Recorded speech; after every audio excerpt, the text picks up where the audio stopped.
Hey, what's up, Dean C Performance? We are back at the shop working on the Ranger. Monday I left off with all the front suspension stuff, which passenger side's done. I think that was the end of that video. Driver's side all done. Sway bar all hooked up. The only thing I got left to do up here is change out the rack and pinion. He bought a new rack and pinion, so I'm going to change that out. Not a big deal. And then back here I got the old rear end out, which is like the 7.5 inch. And then yesterday was crazy.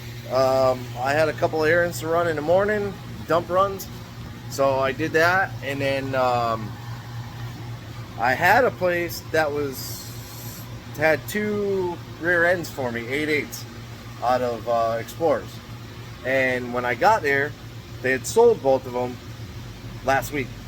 So I scrambled, called everybody. They want an arm and a leg for these now, between like $350 to $500, which to me is just crazy.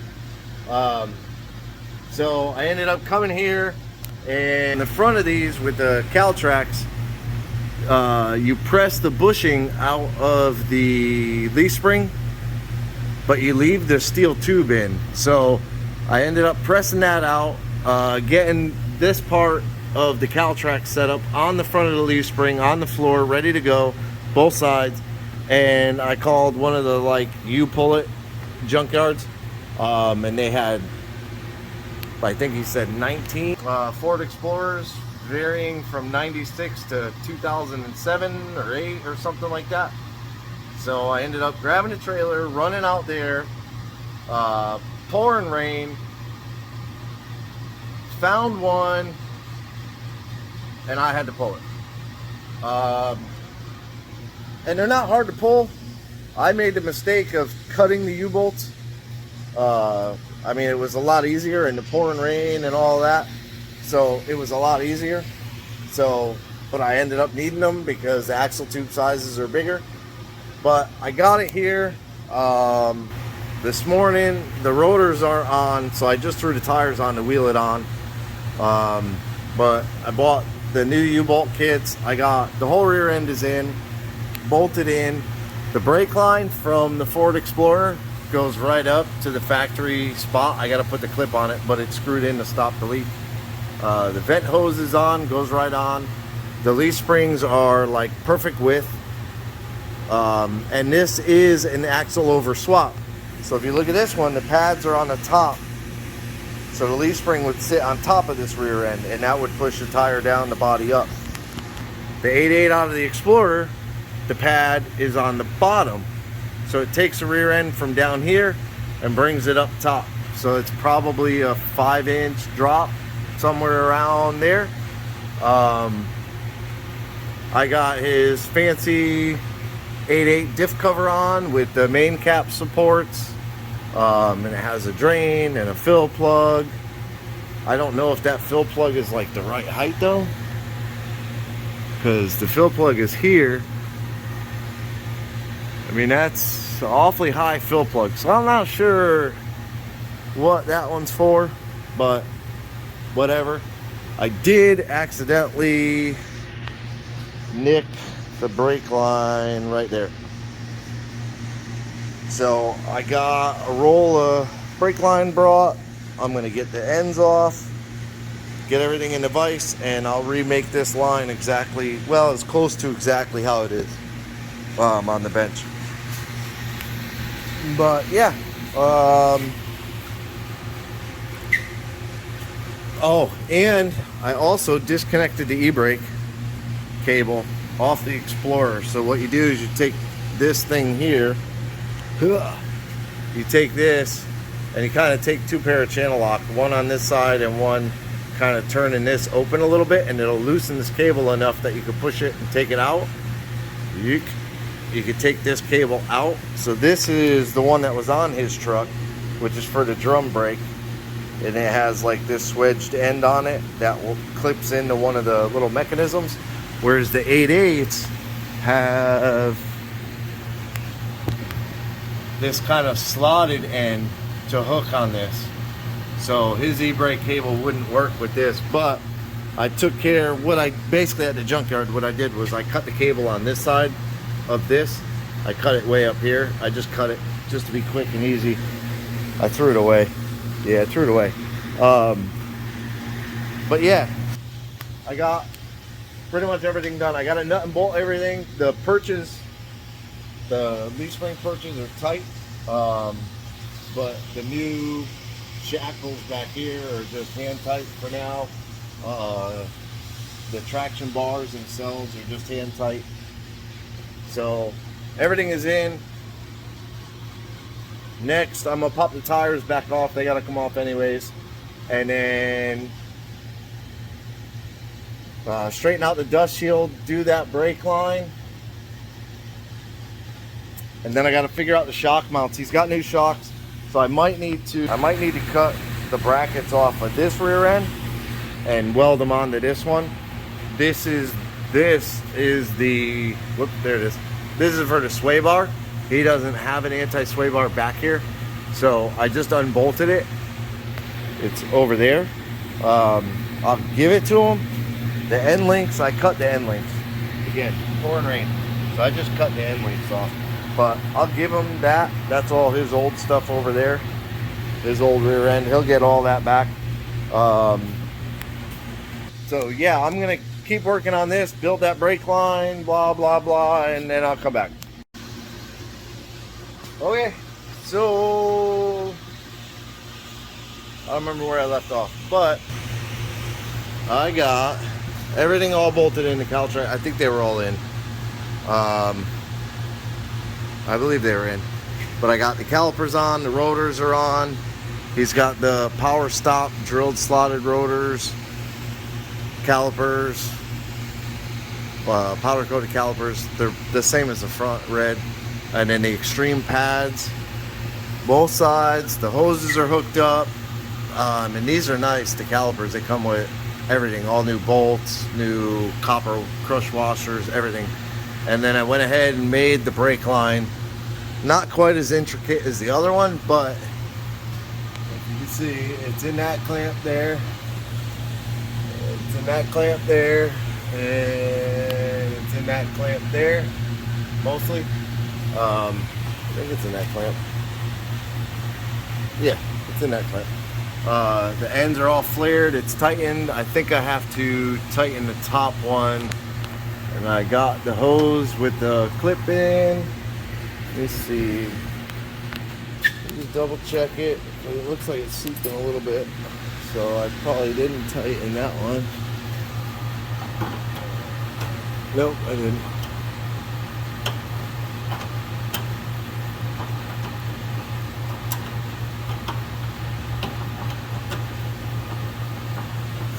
Where am I? There I am. Hey.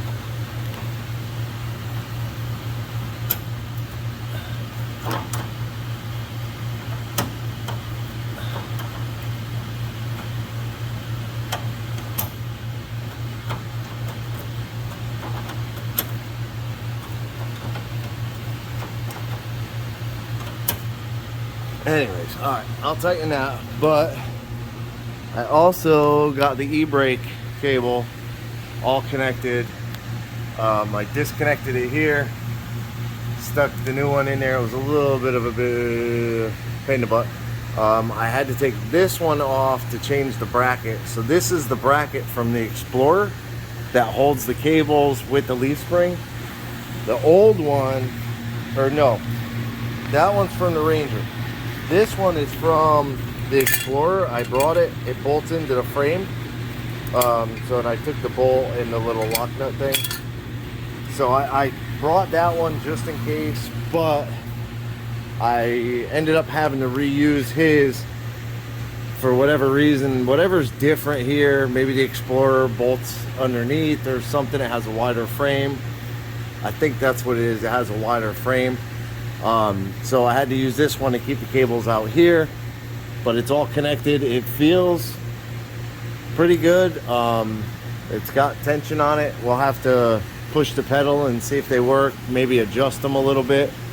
But rotor, caliper, pads, everything's done. All the new slider clips are on. It was missing 2 on this one, but so that's all done. So I'm gonna go ahead, tighten that line, get the wheels on it, and we're gonna set it on the ground for the first time and see where the ride height is on it.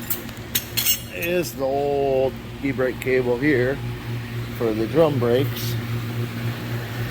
Put that in his pile. Get my midget stool. Tiny stool, whatever. LP stool, not sure what you call it. Get that out of here. And this is the flare tool that I have. The Aries, whatever. Brake line flare tool. Thing is freaking awesome. So it sits in a vise, and then it has like the tool wheel. So like this is operation 0 is what that means.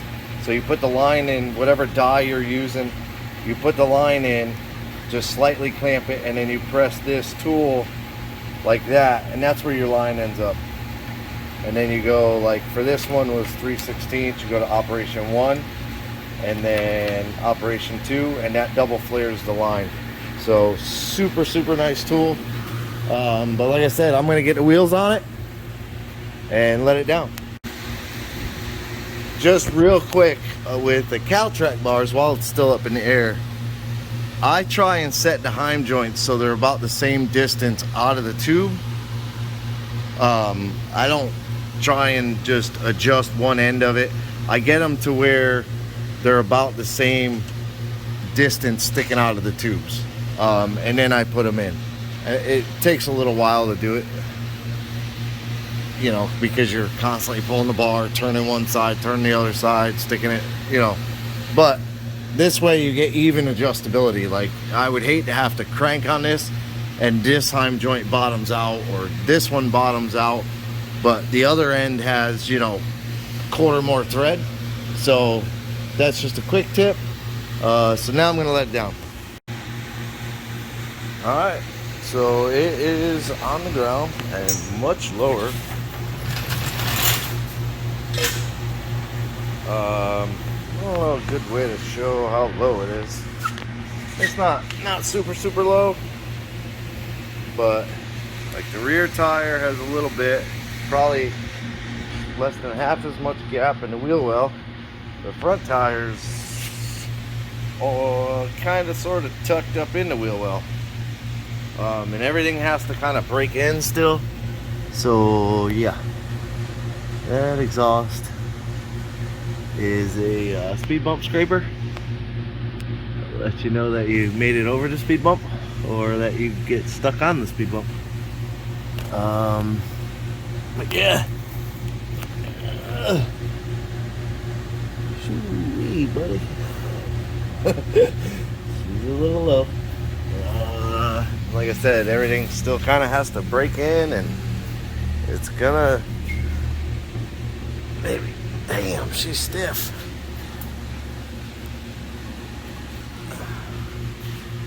Sits level though.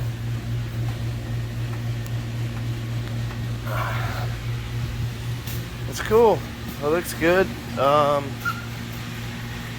Yeah, but then I don't know why I didn't look, but I just grabbed these and they're like load sensing, like shocks. So I messaged him, and Jonathan is like a super nice guy. Couldn't ask for anybody nicer. And I messaged him, why'd you get load sensing? He said, I think he said, let me see. He just texted it back. I was thinking I need a little rise for the Caltrack swing scrape, and also I didn't know what to get. I did a lot of guessing with parts. I'm a greenie. Yeah, if you push the text, it takes you out of the recording. But anyways, he's a super nice guy. No big deal. I'll just probably end up ordering like a stock shock from Advanced or something like that. Like, you know, just something cheap. Doesn't have to be no crazy gnarly shock. The old ones, and then they are not those ones. But those are his old front ones, and they're absolutely blown out.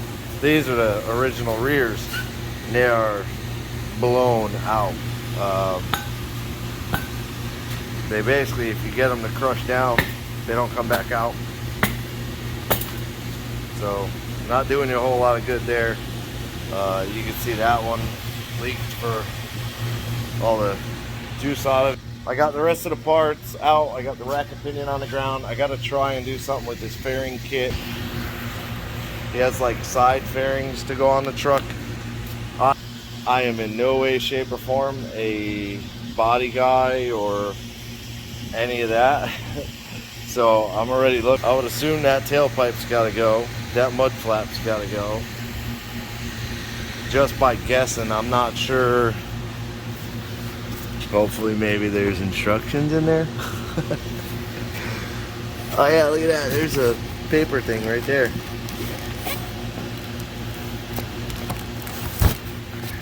Nope. Yep. There. Oh, look at that. Street scene equipment. Okay. Some two-sided tape. Some Phillips head screws. That's how you hold these damn things on, is two-sided tape and a couple of screws? Come on. Yeah. What the hell? Alright. Anybody that's ever done something like this, please comment in there. You can tell me how big of an idiot I am or whatever, that they're super simple. I have no idea. I've never done these things. I'm not a body guy. I don't normally do like body work except cut holes in guys' hoods for exhaust. But 2 holes, not 1, because 1 is 4-cylinder or 2J. We don't like them. Anyways, that's it for today. I'm going to head out, come back in the morning, knock out the master cylinder, booster, rack and pinion, bleed the whole system, hopefully get some rear shocks in, throw them on, and I'm gonna start Sear Performance Auto Body. It's a one-day deal, maybe 2, 3, 4, I don't know, but we'll see. But I appreciate you watching. Do me a favor, hit the thumbs up, hit the subscribe to the channel, please, and hit the bell to be notified when we come out with new videos. Appreciate you watching. Have a good day.